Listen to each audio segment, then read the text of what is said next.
When we think of World War II, we often think of chaos, destruction, and the darkest parts of humanity.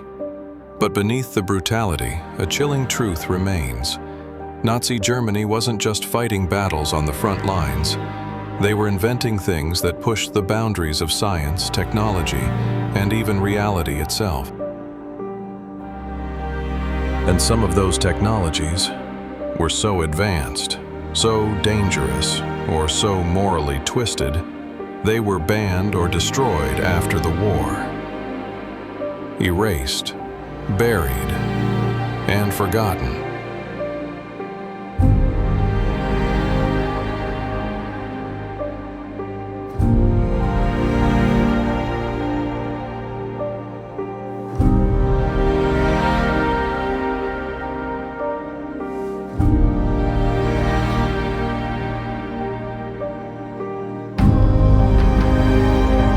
Today, we're uncovering some of the most bizarre, terrifying, and forbidden technologies that the Nazis created.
Panjam drum, destruction in motion.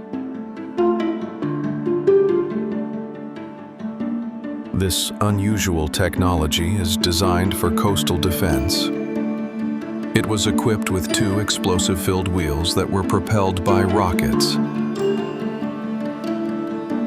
The idea was simple: launch it from a landing craft, and it would roll toward German fortifications at high speed, detonate, and clear a path through beach defenses like seawalls and barbed wire. The weapon consisted of two massive wooden wheels, each about 10 feet in diameter, connected by a central drum packed with nearly 1,800 pounds of high explosive. What made the Panjandrum especially unique and notoriously unpredictable was its propulsion system.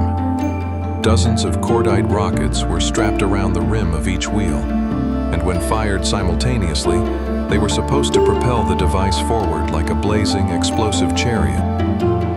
Unfortunately, stability was not the Panjandrum's strong suit. Test after test revealed its fundamental flaws. The rockets seldom ignited evenly, causing the wheels to spin at different speeds. Though no one was injured, the sheer chaos of the event cemented the Panjandrum's reputation as a spectacular failure. The project was quietly shelved and never used in combat. Despite its failure, the Panjandrum remains a fascinating example of wartime innovation, a blend of desperation, creativity, and reckless ambition.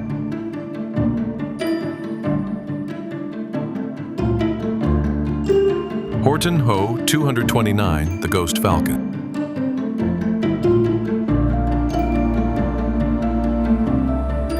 Now let's talk about something that looks like it flew straight out of a sci-fi movie, but was terrifyingly real. The Horten Ho 229, the Ghost Falcon. Horten Ho 229 was conceived by Raymar and Walter Horten, two brothers who had long been experimenting with flying wing designs.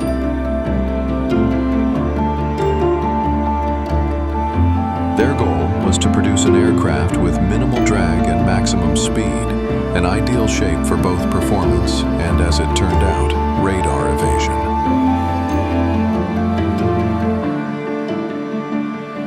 They created a sleek, flying wing configuration, a design that not only reduced air resistance but also helped mask the aircraft from early radar systems. The Horten brothers created several versions of this invention. The story began with the Ho 229 V1, an unpowered glider prototype completed and flown in 1944. Built primarily from wood, the V1 was used to test the aerodynamics of the flying wing configuration. Encouraged by the success of the glider, the Horten team moved on to the Ho 229 V2, the first version equipped with jet engines. The V2 featured the same flying wing layout as the V1, but was enhanced with engine integration and steel structural reinforcements. However, tragedy struck when the V2 crashed during a test flight due to engine failure and control difficulties, killing the pilot. Despite the crash, the data gathered from this version confirmed that the concept could deliver cutting-edge performance. Perhaps the most well-known version of the aircraft is the Ho 229 V3. The V3 was a more refined version intended to enter pre-production, incorporating structural improvements and better systems integration. The V3 was shipped to the U.S. under Operation Seahorse, part of Operation Paperclip, which aimed to capture Nazi technological secrets. It now resides unrestored in the Smithsonian National Air and Space Museum. As the V3 neared completion, the Horten brothers began work on V4, which was intended as a pre-production test aircraft. However, with the war rapidly coming to an end and Germany's resources exhausted, V4 was not completed. The Horten Ho 229 is one of the most intriguing what-if stories of World War II. A bold leap into advanced aviation during a time of desperation and collapse. Yet, despite its advanced design and proven potential, the aircraft never saw combat. By the time the Horten Ho 229 prototypes were being developed, Nazi Germany was already crumbling under the pressure of Allied advances on both fronts. Factories were bombed, supply chains were broken, and critical materials were scarce. While the early test flights showed promise, the program simply didn't have time to mature. The V2 crashed, the V3 was captured before it flew, and subsequent versions were left unfinished as the war ended in spring 1945.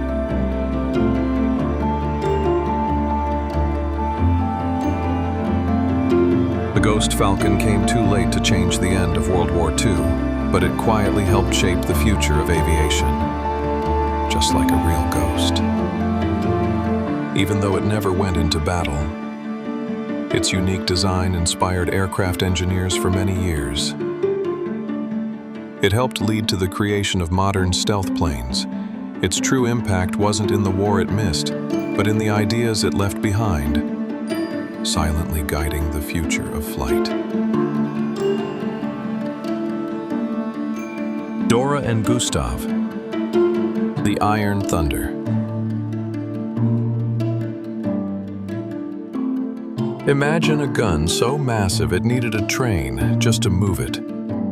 A weapon so powerful it could blast through meters of concrete and steel. This wasn't science fiction. This was real. During World War II, Nazi Germany built two of the largest artillery guns the world has ever seen: Schwerer Gustav and Dora.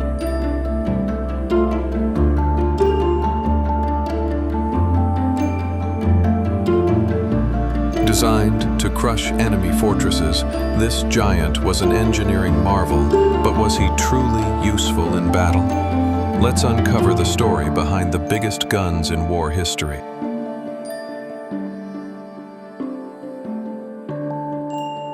The idea for this superweapon came directly from Adolf Hitler, who wanted a gun capable of destroying heavily fortified enemy positions like France's Maginot Line. The job was given to the German arms company Krupp, and after years of development, they produced a massive railway gun, Schwerer Gustav.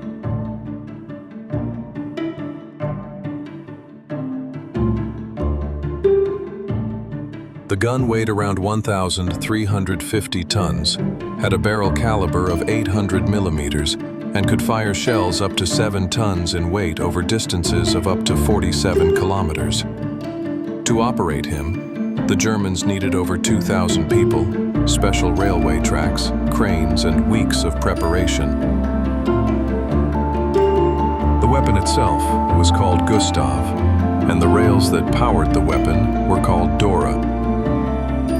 Gustav was used in actual combat during the 1942 siege of Sevastopol on the Eastern Front, where it successfully destroyed underground Soviet bunkers and ammunition stores. But despite his firepower, the weapon was too slow, too large, and too vulnerable to air attacks to be practical in fast-moving warfare.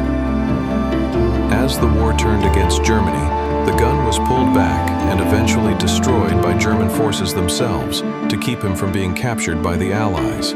Though they failed to change the course of the war, Gustav and Dora remain symbols of extreme military ambition, examples of how far Nazi powerful Germany was willing to go to impress, intimidate, and experiment with engineering. In the end, they were powerful giants that made a lot of noise but left little impact. Unforgettable machines from a war filled with terrifying innovation.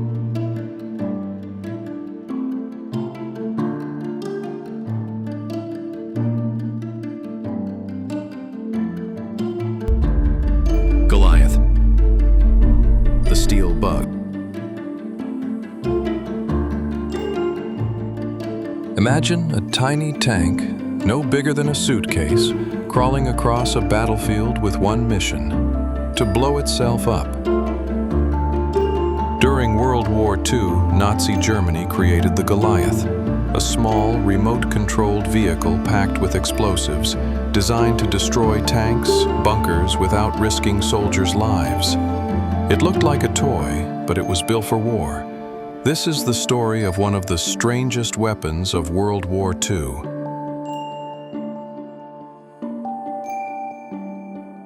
Inspired by an early French prototype captured in 1940, German engineers at Borgward and Krupp developed the Goliath as a compact suicide vehicle packed with explosives, capable of being steered remotely into enemy targets. Technically, the Goliath was around 1.5 meters long, weighed between 370 and 430 kilograms, and moved on 2 tracks like a miniature tank. It could carry 60 to 100 kilograms of explosives and was operated via a long control cable from a safe distance. It had a maximum speed of about 10 kilometers per hour, but with thin armor, 5 to 10 millimeters, it was extremely vulnerable to enemy fire.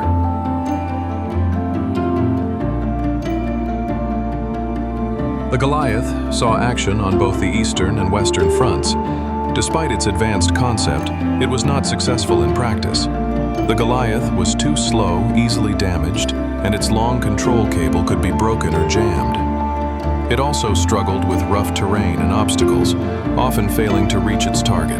Over 7,500 Goliaths were produced between 1942 and 1945, but they had little real impact on the war. By the end of the conflict, most had been destroyed, abandoned, or captured. Although it was a failure on the battlefield, the Goliath was an early step toward modern robotic warfare.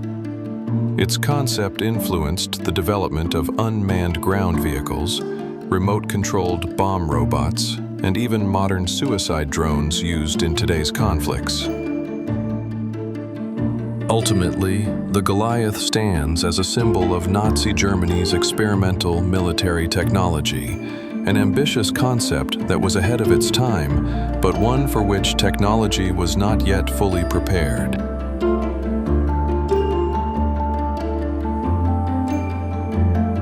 Messerschmitt Me 163, the Comet.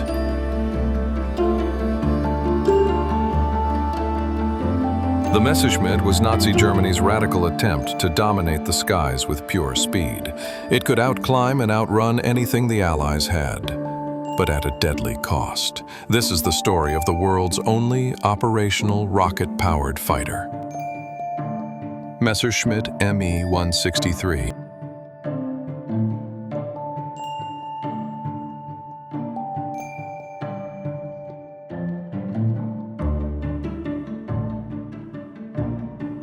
This groundbreaking and dangerous rocket-powered weapon, built during World War II to combat Allied bombers.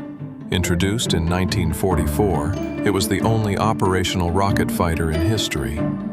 Designed by Alexander Lippisch, the Me-163 reached incredible speeds of nearly 960 kilometers per hour and could climb to 30,000 feet in under 3 minutes, making it faster than any Allied aircraft.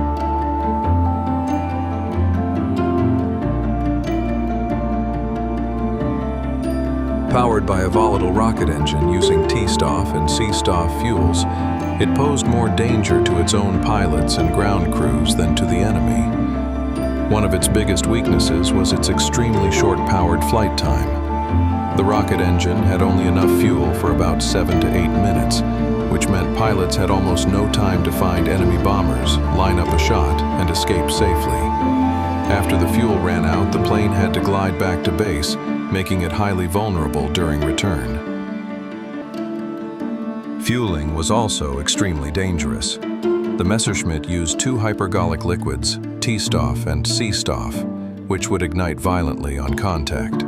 Ground crews were often killed during refueling accidents, and even minor leaks could cause the entire aircraft to explode. Many comets were lost without ever taking off.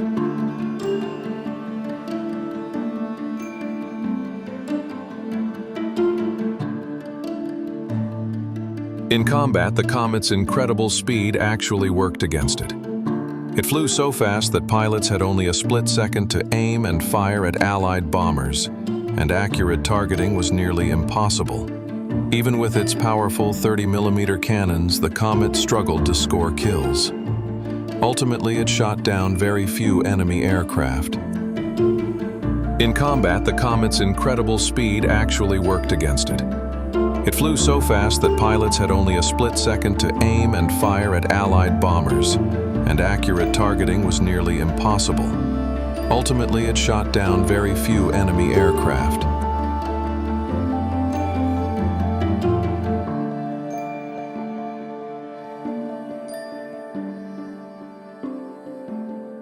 However, the Germans stopped using the weapon for several reasons.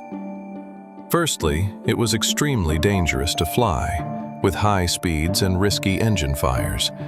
Its short endurance limited its operational effectiveness. Additionally, the aircraft was difficult to handle, and many pilots lost their lives in accidents. As the war progressed, Allied defenses improved, making it harder for the Comets to be effective. Finally, the technological and logistical challenges, combined with the risks to pilots, led to its phased-out use, and it was eventually replaced by more conventional aircraft.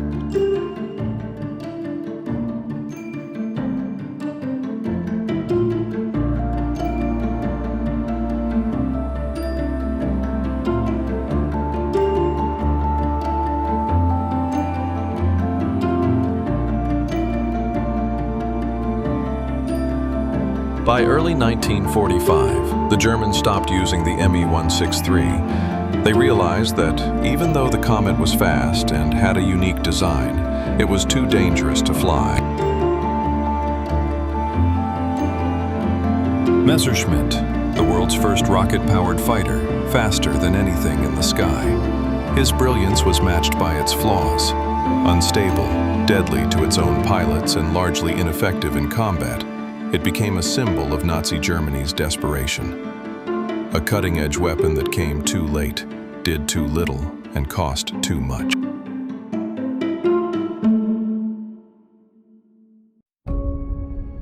From the thunderous roar of the Panjandrum to the shadowy skies ruled by the Ghost Falcon.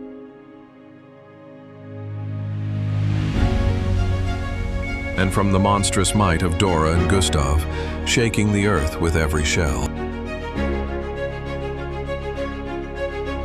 to the silent crawl of the Goliath,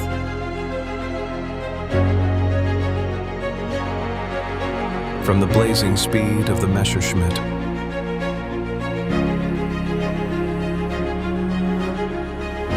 these machines weren't just weapons. They were glimpses into a future the world wasn't ready for. Some were banned, some were buried, some were destroyed, and some still echo in today's technology. If this journey through forgotten wartime tech fascinated you, don't forget to like and subscribe because there are still many secrets waiting beneath the surface. Some legends refuse to stay buried.